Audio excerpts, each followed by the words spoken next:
దేవునికి మహిమ కలుగును గాక. దేవుడు ఈ యొక్క 2026 సంవత్సరంలో మనకిచ్చిన వాగ్దానము మత్తయి సువార్త 16వ అధ్యాయము 18వ వచనాన్ని ఒకసారి మనం చదువుకుందాము. మత్తయి 16:18.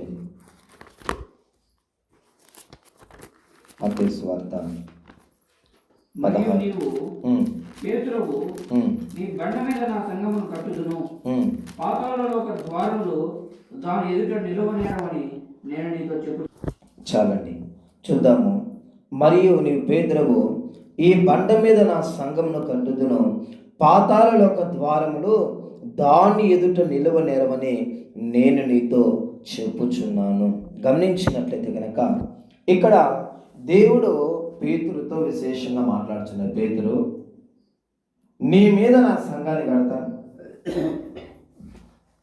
ఈ యొక్క బండ మీద, క్రీస్తు అనేటటువంటి బండ మీద నా సంఘాన్ని కడతాను. అవి పాతాళలోక ద్వారాలైనా సరే దాని ఎదుటంటే సంఘం ఎదుట ఎంత మాత్రమో నిలబడడానికి అవకాశమే ఉండదు అని దేవుడు మాట్లాడుచున్నాడు. చూడండి, దేవుడు ఈ సంవత్సరంలో మనతో సెలవిస్తున్నది ఏమనంటే, సంఘం ఎదుట పాతాళలోక ద్వారాలు కూడా నిలవచాలమంట. అంటే దేవుని యొక్క సంఘము అని అంటే ఎక్కడైతే మనము ఇద్దరు ముగ్గురం కలిసి ఏకీభవిస్తామో, కూడుకుంటామో అదే దేవుని యొక్క సంఘం. ఎన్నో పెద్ద పెద్ద సంఘాలు ఉండొచ్చు, పెద్ద పెద్ద మందిరాలు ఉండొచ్చు. అయితే ఎక్కడ ఇద్దరు ముగ్గురు కలిసి ఆయన నామములో ఏకీభవిస్తారో అదే దేవుని యొక్క సంఘం. మనం చూసినట్లయితే కనుక ఈ యొక్క సంఘము యొక్క నాయకుడు ఎవరనంటే క్రీస్తు, యేసుక్రీస్తు వారు సంఘానికి నాయకుడుగా ఉన్నాడు. ఆయనే ఈ యొక్క సంఘాన్ని కడతాను అనేసి అంటున్నాడు. ఎవరి మీద అంటే క్రీస్తు అనేటటువంటి పునాది మీద దేవుడు తన సంఘాన్ని కడతాను అనేసి సెలవిస్తున్నాడు. ఈ యొక్క సంఘం అంటే ఎక్కడైతే ఇద్దరు ముగ్గురు కలిసి మనం ఏకీభవిస్తామో అదే దేవుని యొక్క సంఘముగా చెప్పబడుతుంది. దేవుడు ఓ మాట అంటున్నాడు, ఏమనంటే చూడండి, యేసు ప్రభుల వారు ఈ సంఘాన్ని సాధారణంగా సంపాదించలేదు. అంటే మనల్ని సాధారణంగా ఆయన రక్షించినది ఎలాగంటే, ఆయన మనం చేసిన తప్పిదముల కొరకు, మన పాపముల కొరకు, మన దోషముల కొరకు, మన అతిక్రమ క్రియల కొరకు తన్ను తాను బలి అయిపోయాడు. ఆయన మరణించాడు, తిరిగి లేచాడు. ఆయన ఆ యొక్క గొల్గొతా, ఆ యొక్క యెరూషలేము వీధుల్లో నుంచి గొల్గొతా కొండ మీదకి తీసుకొని వచ్చేటప్పుడు అనేక రైతులుగా ఆయన హింసించారు, కొట్టారు, దూషించారు, పిడుగుద్దులు గుద్దారు, తన్నారు, ఇక వీపునంతా చాలా వల్లే దున్నారు. ఇలా అనేక విధాలుగా ఆయన హింసించారు. అంతేకాకుండా ఆయన శిలువ మాల మీద 3 మేకుల మధ్యలో ఆయనను వేలాడదీసి ఆయన రక్తం కారేంత వరకు, ఆయన శరీరంలో నీటి బొట్టు అంతా కారేంత వరకు ఆయన అలాగే పెట్టి చివరికి ఆయన చనిపోతాడు. అంటే యేసు ప్రభు మనల్ని ఎలాగ కొన్నాడనంటే తన స్వరక్తం ఇచ్చి మనల్ని కొన్నాడు. మనల్ని ఊరికి ఆయన కొన్నాడని తన సొంత రక్తాన్ని ఇచ్చి మనము చేసిన అతిక్రమ క్రియలను ఆయన భరించి మనకు రావాల్సినటువంటి శిక్షను యేసు ప్రభుల వారు ఆయన భరించి మనకేం చేశారంటే రక్షణను అనేది మనకు అనుగ్రహించాడు. కాబట్టి మనమందరము ఎవరు అనంటే దేవుని యొక్క కుమారులము, కుమార్తెలము. ఎలాగయ్యామనంటే ఆయన తన స్వరక్తం ఇచ్చి మనల్ని కొన్నాడు. కాబట్టి మనము ఆయనకు కుమారుడిగా, కుమార్తెగా మారాం. దేవుడు ఒక మాట చెప్తున్నాడు, మిమ్మును ముట్టినవాడు నా కనుపాపను ముడతాడు అనేసి ఆయన చెప్తున్నాడు. అంటే తన కుమారుడుగా, కుమార్తెగా ఉన్న మనల్ని మీద ఎవరైనా చేసుకున్నా, మనల్ని ముట్టితే ఆయన ఏమంటాడంటే నా కనుపాపను, ఆయన కనుగుడ్డును ముట్టినట్లంట. అటువంటి అప్పుడు ఎవరైనా ఇలాగా దేవుడు తన స్వరక్తం ఇచ్చి కన్నటువంటి సంఘం మీదకి ఎవరైనా వస్తే ఆయనే వారికి ఏమి తీర్పు తీర్చాలో, ఏమి వారి జీవితంలో ఏం చేయాలో ఆయనే సమస్తాన్ని చూసుకుంటాడు. అది మనుష్యులైనా సరే, అపవాదైనా సరే, ఆ యొక్క మనుషుల్ని సంఘం మీదకి, దేవుని యొక్క ప్రజల మీదకి ప్రేరేపించేది అపవాది. కాబట్టి అపవాదైనా సరే, ఎవరినైనా సరే దేవాతి దేవుడు సంఘం మీదికి రాకుండా ఆయన నిశ్చయముగా చూసుకొని కాచి కాపాడే దేవుడు. గమనించినట్లయితే కనుక ఇప్పటి వరకు నిన్ను శత్రువు తరుముతా ఉండొచ్చు. అయ్యో, శత్రువు యొక్క దాడి నుంచి నేను తప్పించుకోలేకపోతున్నాను, ఎటువైపు వెళ్ళిన వాడు నన్ను తరుముతూనే ఉన్నాడని చెప్పేసి నువ్వు అనుకోవచ్చు. అయితే ఇక మీదట నిన్ను చూసి శత్రువు భయపడేటట్లుగా ఆయన చేస్తాడు. శత్రువు నీ మీద జయము ఇప్పటి వరకు సాధించి ఉండొచ్చు, అనేక రకాలుగా నీ మీద జయాలని పొందుకొని ఉండొచ్చు శత్రువు. అయితే ఇక మీదట అలా ఉండకుండా దేవుడు నీకు ఖచ్చితంగా సహాయం చేస్తాడు. ఎందుకంటే దేవుడు ఏం చెప్తున్నాడంటే సంఘం ఎదుట పాతాళలోక ద్వారాలు నిలవచాలవు. కాబట్టి ఇప్పటి వరకు శత్రువు నిన్ను తరముతా ఉన్నాడా? ఇక మీదట శత్రువు నిన్ను తరవడానికి వీల్లేదు. ఇప్పటి వరకు శత్రువు నువ్వు చూసి భయపడి పారిపోతున్నావేమో, ఇక మీదట నువ్వు భయపడి పారిపోవాల్సిన పర్లేదు. కానీ వాడే నిన్ను చూసి పారిపోయేటటువంటి పరిస్థితిలోనికి దేవుడు ఖచ్చితంగా నేను తీసుకొని వస్తాడు. హల్లెలూయా, హల్లెలూయా, హల్లెలూయా. ఇలా సంఘం ఎదుట ఈ పాతాళలోక ద్వారములు అంటే మనల్ని తరుముతున్న శత్రువు ఇక మీట మనల్ని తరమకుండా మనం చూసి శత్రువు భయపడేటట్లు ఉండాలంటే మనము ఏం చేయాలి అని మనం చూసినట్టు కనుక మనం చేయవలసిందల్లా ఏమంటే మొట్టమొదటిగా ప్రార్థన మనం చేయాలి. ఎందుకనంటే నువ్వు ప్రార్థించినప్పుడు శత్రువు నేను చూసి భయపడడానికి అవకాశం ఉంటుంది. నువ్వు ప్రార్థించకుండా ఉంటే కనుక శత్రువు నిన్ను చూసి భయపడి వీడు కూడా మనోడే అనుకుంటాడు. ఎందుకనంటే వీడు చర్చికి పోతాడు, వాడి బైబిల్ చదవడు, ప్రార్థన చేయడు, కాబట్టి వీడు మనోడే, వీడి వల్ల మనకి ఎటువంటి ఇబ్బంది అపాయం అనేది మనకు ఉండదనేసి వాడికి తెలుసు. ఎవరైతే ప్రార్థిస్తారో, ఎవరైతే ప్రార్థించే వాళ్ళు ఉంటారో వాళ్ళని చూసి అపవాది భయపడతాడు. ఎందుకనంటే ఎక్కడైతే నిప్పు ఉంటుందో ఆ స్థలానికి ఉన్న యొక్క కుక్కలు కావచ్చు, పిల్లులు కావచ్చు, అవన్నీ నిప్పులు తన మెరిసేటప్పుడు, బాగా మండేటప్పుడు ఆ నిప్పుల దగ్గరికి ఏది కూడా రాదు. అది కనుక ఒకవేళ చల్లారిపోయి అటు ఇటు ఉన్నట్లయితే కనుక దాని దగ్గరికి వస్తాయి. మన భక్తి జీవితంలో, మన క్రైస్తవ జీవితంలో ప్రార్థన అనేది కనుక నీలో ఉన్నట్లయితే, నువ్వు బాగా నువ్వు ప్రార్థించే వ్యక్తిగా నువ్వు ఉన్నట్లయితే కనుక నిన్ను చూసి అపవాది భయపడతాడు, నీ దగ్గరకు రాడు. ఒకవేళ నువ్వు ప్రార్థించే వ్యక్తి కాదు అని అంటే వాడిని ఏమే చేసుకుని వీడు కూడా మనోడేలే అని అనుకుంటాడు. ఎందుకనంటే ప్రార్థిస్తే వానికి నచ్చదు, దేవునికి నచ్చుతుంది. ప్రార్థిస్తే మనకున్న సమస్య కావచ్చు, మనకున్న బాధ కావచ్చు, మనకున్న ఇరుకు ఇబ్బంది అన్నిటి కొరకు, దేశం కొరకు, అనేక రకాలైన మనుషుల కొరకు మనం ప్రార్థిస్తాం. కాబట్టి ఆ ప్రార్థన దేవుడు వింటాడు. ఆ ప్రార్థన మూలంగా మనకు జవాబు వస్తుంది. మనకు దేవునికి మధ్యలో ఒక మంచి సంబంధం, రిలేషన్షిప్ ఉంటుంది. ఒకవేళ నువ్వు ప్రార్థించే వ్యక్తివి కాదనంటే నీకు దేవునికి మధ్య సంబంధం ఉండదు, కానీ నీకు అపవాదికి మధ్యనే సంబంధం అనేది ఉంటుంది. కాబట్టి మనము ప్రార్థించే వ్యక్తులుగా ఉండాలి.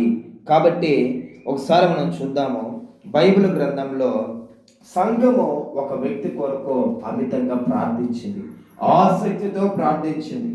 ఎక్కడ ఆ ప్రార్థన చేశారు అని మనం చూసినట్లయితే కనుక అపోస్తలుల కార్యములు 12వ అధ్యాయము 5 నుంచి 7 వచనాలు చూద్దాము. అపోస్తలుల కార్యములు 12వ అధ్యాయము 5 నుంచి 7 వరకు. పేతురు చెరసాలలో ఉంచబడిన, సంఘమైతే అతని కొరకు అత్యాసక్తితో దేవునికి ప్రార్థన చేయుచుండెను. చూడండి, ఇక్కడ ఆది అపోస్తలుల దినాలలో పేతురు ఉన్నాడు. ఈ పేతురు కంటే ముందు యాకోబును అప్పుడు ఉన్నటువంటి హేరోదు రాజు యాకోబును పట్టుకొని అతన్ని చంపించేస్తాడు.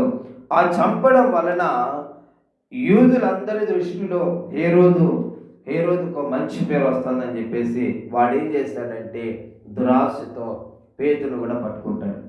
పేతురును పట్టుకొని బంధించి జైల్లో వేస్తాడు. పేతురు చుట్టూ ఎంత సైనికులు ఉండాలంటే చూసినట్లయితే కనుక 4 అతనికి కావలి ఉండుటకు 4 చతుష్టయముల సైనికులు అతనికి అప్పగింపబడిన, అంటే దాదాపు 14 మంది ఉండాలి.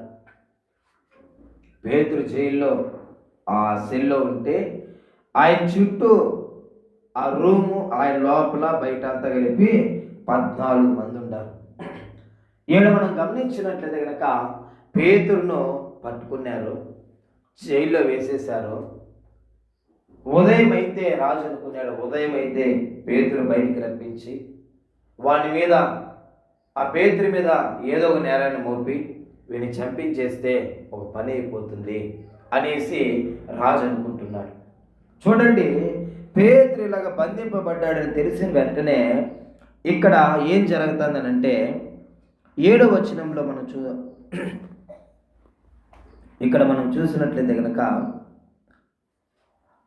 12వ వచనం మనం చూద్దాము. ఇట్లా ఆలోచించుకొని అతడు మార్కును మారుపేరు గల యోహాను తల్లిని మరియ ఇంటికి వచ్చెను. అక్కడ అనేకులు కూడి ప్రార్థన చేయుచుండిరి. హల్లెలూయా. చూడండి, ఒక పేతురు కొరకు అనేక మంది, అంటే అక్కడున్న సంఘం అంతా కలిసి ప్రార్థన చేస్తుందంట. ఏమని తెలుసా? ప్రభువా, పేతురుని ఎలాగైనా బయటికి తీసుకోనరా, తండ్రి పేతురుని ఎలాగైనా బయటికి తీసుకోనరా అనేసి వీళ్ళు ప్రార్థన చేస్తున్నారు. ఇంతకు పేతురు ఏం చేస్తున్నాడంటే ఆ కింది వచనంలో మనం చూసినట్లయితే కనుక హేరోదు అతనిని వెలుపలికి తీసుకుని రావాలని ఉండగా ఆ రాత్రియే పేతురు 2 సంఖ్యలతో బంధింపబడి 2 సైనికుల మధ్య నిద్రించుచుండెను.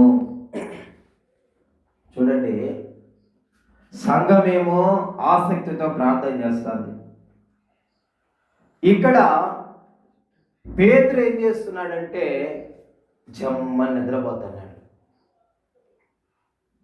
కష్టంలో ఉండే వ్యక్తి ఆడ ప్రార్థన చేయాల. చెరసాలలో బంధింపబడింది పేతురు, ఆయన ప్రార్థన చేయాల.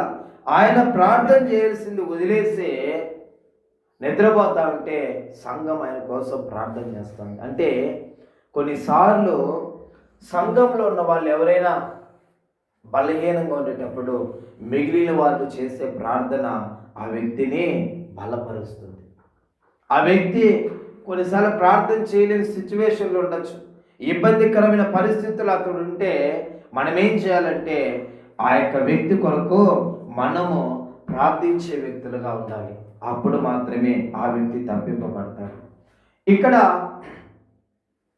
పేతురు అలాగా 2 సైనికుల మధ్య నిద్రపోతా ఉన్నప్పుడు వారి యొక్క ప్రార్థన విని దేవుడు ఏం చేస్తున్నాడంటే ఒక దూతను పంపిస్తున్నాడు.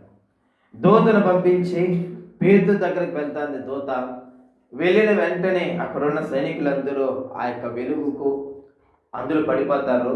పేతురు తట్టి లేపి ఆ యొక్క పేతురుని తీసుకొని ఆ యొక్క చెరసాలంతటిని దాటి ఆ యొక్క పట్టణం యొక్క గవిని అంతటిని దాటి వచ్చేంత వరకు పేతురు చేయబట్టుకొని దూత తీసుకొని వస్తాను.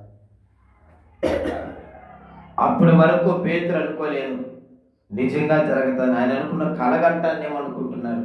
చివరికి పేతురు బయటకు వచ్చిన తర్వాత అప్పుడు అర్థమైంది, ఇది కల కాదు, నిజంగానే దేవుడు తన దూతను పంపించి నన్ను తప్పించాడనేసి పేతురు గ్రహిస్తాడు. తర్వాత పేతురు ఎక్కడైతే ప్రార్థన జరుగుతా ఉందో ఆ యొక్క ప్రార్థన జరిగేటటువంటి స్థలానికి ఈ యొక్క పేతురు అక్కడికి వెళ్ళడం జరుగుతుంది. చూడండి, ఈ యొక్క పేతురు ఇబ్బందిలో ఉన్న పేతురు, కష్టంలో వేదనలో ఉన్నటువంటి పేతురు, అసలు ప్రమాదమే పేతురికి. అయితే పేతురు ఏం చేస్తున్నాడంటే నిద్రపోతున్నాడు. ఏమంటే పేతురికి ఒక ధైర్యమో, దేవుడు ఎలాగైనా నన్ను తప్పిస్తాడు. పేతురు అనుకునేటచ్చు బహుశా బ్రతుకుడు క్రీస్తే చావైతే మీరు ప్రభువా బతికినానా నీ కొరకు సేవ చేస్తాను, లేదా ఈ హేరోదు నన్ను చంపేనాడా నీ దగ్గరికి వస్తాను ప్రభువా అని ఒక బలమైనటువంటి తీర్మానం చేసుకొని పేతురు ఆ సైనికుల మధ్యలో నిద్రపోతున్నాడు. అయితే పౌలు శీలలు కూడా చెరసాల వేసినప్పుడు వాళ్ళు ఏం చేస్తున్నారంటే వారి కొరకు ఎవరు ప్రార్థించే వాళ్ళు ఎవరు లేరు, అందుకని వాళ్ళే ప్రార్థన చేస్తున్నారు. దేవుడు భూకంపాన్ని కలిగించి చెరసాల గోడల బద్దలైపోయినాయి, పునాదుల బద్దలైపోయాయి, వారికి ఉన్న సంఖ్యలు తెంపబడ్డాయి. ఈడ పేతురు కొరకు సంఘం ఒకటి ప్రార్థన చేసేదానికి సిద్ధంగా ఉంది, సంఘం ప్రార్థన చేస్తూ ఉంది. కాబట్టి పేతురు గుండెనంత నిబ్బరపరుచుకొని ప్రభువా బ్రతుకుడు క్రీస్తే చావైతే మేలనుకొని ధైర్యంగా ఉండి నిద్రపోతున్నాడు. ఆలోచించండి ప్రియమైన దేవుని జనాంగమా, సంఘంలో ఒకరు డల్గా ఉంటే, సంఘంలో ఒకరు ప్రార్థించలేని స్థితిలో ఉంటే మిగిలిన వారి యొక్క ప్రార్థన ఆ వ్యక్తిని పైకి లేవనెత్తుతుంది. మిగిలిన వారు చేసేటటువంటి ప్రార్థన ఆ వ్యక్తిని నిశ్చయముగా బలపరుస్తుంది. హల్లెలూయా, హల్లెలూయా.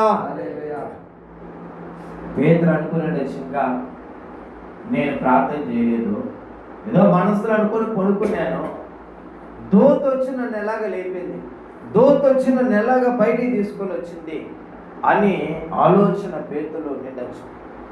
అప్పుడు ఆయనకు అర్థమైందేమో తెలుసా, ఏ ఇంటి దగ్గర అయితే ప్రార్థన చేస్తున్నారో ఆ ఇంటి దగ్గరికి వెళ్ళి ఆయన తలుపు తడతాడు.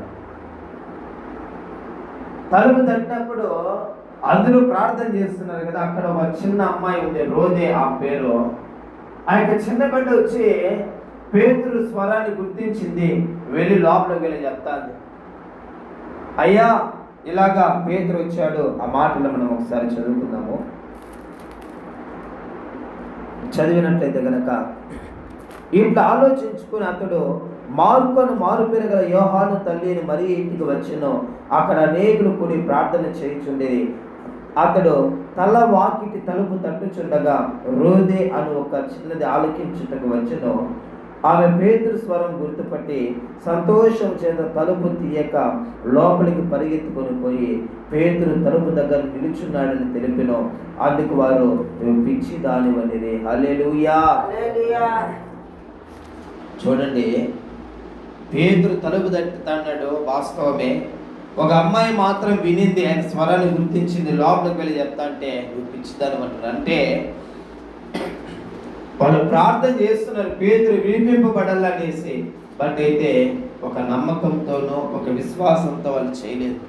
అయితే రోదే ఆ యొక్క స్వరం విన్న వెంటనే వస్తుంది, వినింది, వెళ్ళి చెప్తానంటే వాళ్ళలో ఒకవేళ అందరూ విశ్వాసంతో చేయకపోయినా నమ్మకంతో చేయకపోయినా దేవుడు ఖచ్చితంగా పేతురును తప్పిస్తాడు, విడిపిస్తాడు అనే నమ్మకం వారికి లేకపోయినా రోదే అనే ఒక చిన్న అమ్మాయికి ఉంది. ఆమె నమ్మకంతోనూ విశ్వాసంతో చేసినటువంటి ప్రార్థన పేతురుని చెరసాలలో నుంచి బయటికి తీసుకొని వచ్చింది. గమనించండి, మనం చేసే ప్రార్థన విశ్వాసంతో కూడిన ప్రార్థనగా ఉండాలి. నమ్మకంతో దేవుడు నాకు ఖచ్చితంగా సహాయం చేస్తాడు, దేవుడు నన్ను ఖచ్చితంగా ఆదుకుంటాడు అనే నమ్మకం విశ్వాసంతో కనుక నువ్వు ప్రార్థించినట్లయితే ఆ ప్రార్థన దేవుడు ఖచ్చితంగా ఉంటాడు, వింటాడు. అక్కడ ఒకవేళ బహుశా 100 మంది ప్రార్థన చేసి ఉండొచ్చు, ఆ 100 మందిలో ఒకరు విశ్వాసంతోనూ నమ్మకంతో చేసిన ప్రార్థన ఏం చేసిందంటే పేతురును బయటికి తీసుకొని వచ్చింది. కాబట్టి గమనించండి, ఏ రోజు రాజు అయితే పేతురు చంపాలనుకున్నాడు, ఏ సైనికులైతే పేతురు చుట్టూ కాపలాగా ఉన్నారో వారి యొక్క పరిస్థితి చివరికి ఏమైందిరా అంటే ఉదయం అయ్యేసరికి పేతురు లేడు. సైనికుల్లో కలవరం వచ్చేసింది, అయ్యో పేతురు ఆడికి వెళ్ళిపోయినాడు, ఇంత పకడ్బందీగా మేము కాపు కాస్తున్నాం కదా అని వాళ్ళు అనుకుంటున్నారు. అయితే రాజు పిలిచాడు, వారి మీద ఆగ్రహించాడు. ఫస్ట్ పేతురు కాపలగా ఉన్న సైనికులందరినీ చంపించేస్తాడు. తర్వాత ఆ నెక్స్ట్ డే మనం చూసినట్లయితే కనుక 22వ వచనంలో మనం చూస్తే జనులు ఇది దైవ స్వరమే కానీ మానవ స్వరం కాదని కేకలు వేసి అతడు దేవుని మహిమ పరచనందున వెంటనే ప్రభువు దూత అతని మొత్తిన గనుక పురుగులు పడి ప్రాణము విడిచెను. ఫస్ట్ సైనికులను రాజు చంపించేస్తాడు. తర్వాత రాజును దూత మొత్తడం వలన రాజు చనిపోతారు. చంపాలి అనుకున్న పేతురుని దేవుడు తప్పించాడో, ఎవరైతే బలంగా చంపేయాలి వీడిని బతకనివ్వకూడదని ప్లాన్ వేసి కుట్ర చేసిన వాళ్ళందరూ చనిపోయారు. కాబట్టి గమనించండి ప్రియమైన దేవుని జనాంగమా, పేతురుని తప్పించింది ఏమో తెలుసా? సంఘము చేసినటువంటి ప్రార్థన. హల్లెలూయా. వాళ్ళు ఒక అమ్మాయి విశ్వాసంతో నమ్మకంతో చేసిన ప్రార్థనే పేతురుని ఆ యొక్క భయంకరమైన చెరసాల నుంచి తప్పించినప్పుడు నీవు అటువంటి స్త్రీ వలె ఉండాలని దేవుడు కోరుకుంటున్నాడు. నీవు అటువంటి నమ్మకమైన విశ్వాసంతో కూడిన ప్రార్థన చేసే కుమారుడిగా కుమార్తెగా నీవు ఉన్నట్లయితే గనక సంఘము నిశ్చయముగా కట్టబడుతుంది. హల్లెలూయా. సంఘానికి విరోధంగా రూపబడిన ప్రతి ఆయుధము కూడా నిశ్చయముగా నిర్మూలపరచబడుతుంది. హల్లెలూయా. హల్లెలూయా. విశ్వాసంతో నమ్మకంతో ప్రార్థన చేసిన రోజే వలె నువ్వు గనక ఉన్నట్లయితే గనక నిశ్చయముగా సంఘం అనేది కట్టబడుతుంది. హల్లెలూయా. కాబట్టి గమనించండి ప్రేమైన దేవుని జనాంగమా, ఆ నమ్మకంగాను విశ్వాసంతో చేసే ప్రార్థన చేసే వ్యక్తిగా నీవు ఎందుకు ఉండకూడదు? నీవు ఉండాలని దేవుడు ఆశపడుతున్నాడు. నువ్వు అనుకోవచ్చు ఎవరో ప్రార్థన చేస్తున్నారు కదని. కాదండి, నీవు ప్రార్థించాలి. నీ కోసం నువ్వు ప్రార్థించాలి. సంఘం కొరకు ప్రార్థించాలి. నువ్వు దేశం కొరకు ప్రార్థించాలి. అప్పుడే నిశ్చయముగా నువ్వు ఇతరులకు నీ కొరకు కంటే ఇతరుల కొరకు నువ్వు ఎంతగా ప్రార్థిస్తావో దేవుడు నేను అంతగా దీవిస్తాను. సంఘము దేశం కొరకు ప్రార్థించు, సంఘం కొరకు ప్రార్థించు. దేవుడు నిశ్చయముగా నువ్వు సంఘం యొక్క అక్కర అవసరతల కొరకు ప్రార్థించు, నీ అవసరాలను దేవుడు తీరుస్తాడు. దేశం కొరకు నువ్వు ప్రార్థించు, నీ యొక్క అవసరాలను తీరుస్తాడు. దేశంలో వ్యాధిగ్రస్తుల కొరకు ప్రార్థించు, దేవ శక్తులతో బాధింపబడిన వారి కొరకు ప్రార్థించు, అప్పుల సమస్యలో ఉన్న వారి కొరకు ప్రార్థించు, పాపంలోను శాపంలో ఉన్న వారి కొరకు ప్రార్థించు. నిశ్చయం నువ్వు చేసే ప్రార్థన నీకును నీ కుటుంబానికి నీ తరాలకును అది నిశ్చయముగా దీవెనకరంగాను ఆశీర్వాదకరంగాను దేవుడు మారుస్తాడు. హల్లెలూయా. హల్లెలూయా. ఎంతసేపు నీ కొరకు నువ్వు చేసే ప్రార్థన వలన నీకు ఎటువంటి ప్రయోజనం ఉంటే చాలా తక్కువ. నువ్వు ఎప్పుడైతే ఇతరుల కొరకు నువ్వు ప్రార్థిస్తావో ఆ ప్రార్థన నీకు అనేకమైన దీవెనలు తీసుకొని వస్తుంది. ఇతరుల కొరకు నువ్వు చేసే ప్రార్థన అనేక రీతులుగా ఆశీర్వాదాన్ని నీకు తీసుకొని వస్తుంది. కాబట్టి నువ్వు నమ్మకముగాను విశ్వాసంతోనూ నమ్మికతోనూ నువ్వు చేసే ప్రార్థనను దేవుడు వింటాడు. అనేకమైన పరిస్థితుల నుంచి నిశ్చయముగా నిన్ను యొక్క కుటుంబాన్ని అయినా తప్పిస్తాడు. హల్లెలూయా. దాంతోపాటు బైబిల్ గ్రంథంలో కొన్ని ప్రార్థనలు మనం చూద్దాము. ఇప్పుడు మనము విశ్వాసంతో కూడిన ప్రార్థన చూసాము. నెక్స్ట్ ఆసక్తితో కూడిన ప్రార్థన. యాకోబు పత్రిక 5వ అధ్యాయము 17వ వచనాన్ని మనం ఒకసారి చదువుదాము. యాకోబు 5:17. ఏలియా మన వంటి స్వభావం గల మనుషుడే వర్షం పక్కనట్టు అతడు ఆసక్తితో ప్రార్థన చేయగా 3.5 సంవత్సరాల వరకు వర్షం పడలేదు. చాలండి. చూసినట్టయితే కనుక ఇది ఆసక్తితో చేసిన ప్రార్థన. ఏలియా అంట ఆయన ప్రార్థన చేశారు, ప్రభువా 3.5 సంవత్సరం భూమి మీద ఎక్కడ కూడా వర్షం పడకూడదు అని ఖచ్చితంగా నువ్వు ఇది చేస్తావు ప్రభా, ఖచ్చితంగా నువ్వు చెయ్యాలి ప్రభా అని చెప్పేసి ఒక బలమైన ఆసక్తి, అంటే ఇంట్రెస్ట్తో. అంటే మనకు అర్థం అవ్వాలంటే మనం ఏదైనా ఒక కార్యం కొరకు ప్రార్థించేటప్పుడు ఈ కార్యాన్ని దేవుడు చేస్తాడా, నేను కూడా ప్రార్థన చేస్తే దేవుడి కార్యాన్ని జరిగిస్తాడా, నా ప్రార్థన కూడా దేవుడు వింటాడా, అయితే నేను ప్రార్థన చేస్తాను అని మనం చేస్తాం. చూస్తారంటే దేవుడు ఒక విధంగా టెస్టింగ్ లాగా చేస్తాం. ప్రభువా నా ప్రార్థన వింటానవు అని అంటే ఈ పని చెయ్యి, నా ప్రార్థనను నువ్వు వింటానవు, నన్ను నువ్వు అంగీకరిస్తున్నావంటే ఈ పని చెయ్యి అని అంటాం. చేస్తావా? అలాగా చేసినప్పుడు ఒక ఇంట్రెస్ట్తో, ఒక ఆసక్తితో ఏం చేస్తున్నాడంటే ప్రార్థన చేస్తున్నాడు. ప్రభువా భూమి మీద వర్షమే పడకూడదు 3.5 సంవత్సరం. ఏలియా పరలోకం నుంచి దిగి రాలేదు, సాధారణంగా మనలాంటి స్వభావం కలిగిన మనుష్యుడే. అయితే ఏలియా ఆసక్తితో ప్రార్థించడం వలన దేవుడు 3.5 సంవత్సరాల వర్షాన్ని ఆపాడనంటే మన ప్రార్థన కూడా అలా ఉండాలి. ఆసక్తితో చేసే ప్రార్థనగా ఉండాలి. ఇంట్రెస్ట్గా నువ్వు ప్రార్థించు, ఖచ్చితంగా నీ యొక్క ప్రార్థనను దేవుడు 100% వింటాడండి. హల్లెలూయా. నెక్స్ట్ ఎడతెగని ప్రార్థన. మనము ఎడతెగకుండా ప్రార్థించాలి అని దేవుడు కోరుకుంటున్నాడు. ఈ యొక్క పేతుర్ని చెరసాలలో వేసినప్పుడు వాళ్ళు బహుశా మనలాగా 10 గంటలకు ప్రారంభించారనుకోండి ప్రార్థన, మనము ఒక 2-3 గంటల తర్వాత 1-1:30 ప్రార్థన అయిపోతుంది, వెళ్ళిపోతాం. అయితే వాళ్ళు రాత్రి ఒకవేళ బహుశా 9-10 ప్రారంభించుంటే వాళ్ళు చేసే ప్రార్థన ఎలా ఉందంటే ఎడతెగని ప్రార్థన. పేతురు వచ్చేంత వరకు వాళ్ళు ప్రార్థన చేస్తూనే ఉన్నారు.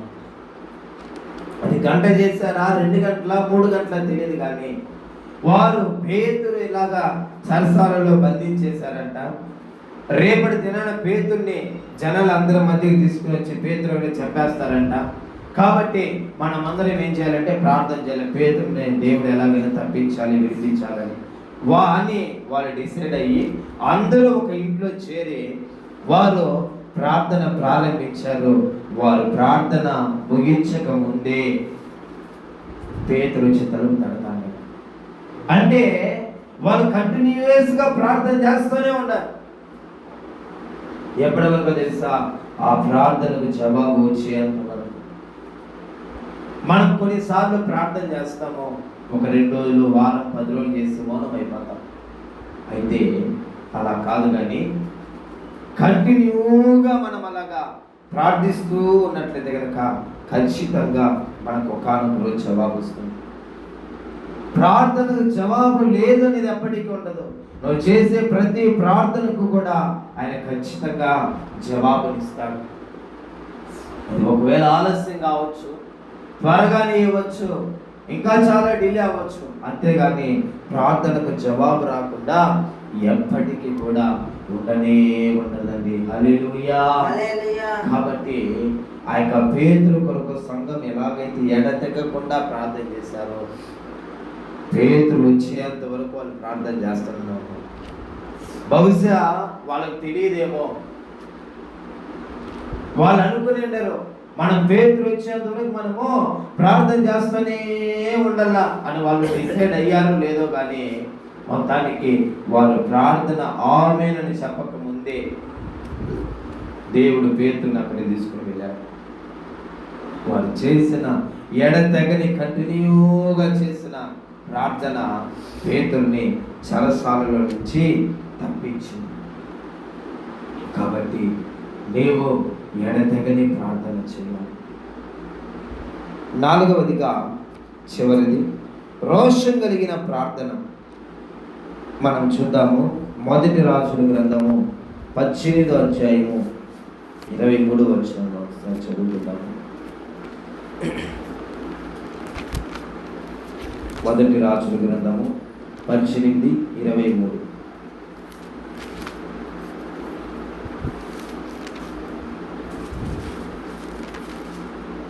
ఇక్కడ మనం చూసినట్లయితే కనుక పేజ్ నెంబర్ 299. 1 రాజులు 18:23, 22 నుంచి మనం చూద్దాము. అప్పుడు ఏలియా యెహోవాకు ప్రవక్తలైన వారిలో నేను ఒక్కడనే శేషించి ఉన్నాను.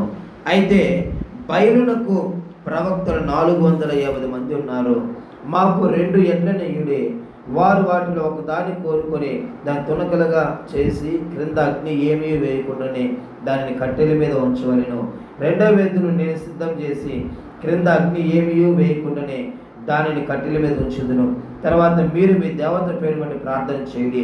నేనైతే యెహోవా నామం బట్టి ప్రార్థన చేయను. ఏ దేవుడు కట్టెలను తగులబెట్టుడు చేత ప్రత్యుత్తరం ఇచ్చునో ఆయనే దేవుడని నిశ్చయించుదము రండని ఏలియా మరలా జనులతో చెప్పగా జనులందరూ ఆ మాట మంచిదని ప్రత్యుత్తరం ఇచ్చిరి. హల్లెలూయా. ఇక్కడ చూసినట్లయితే కనుక ఇది రోషం కలిగినటువంటి ప్రార్థన.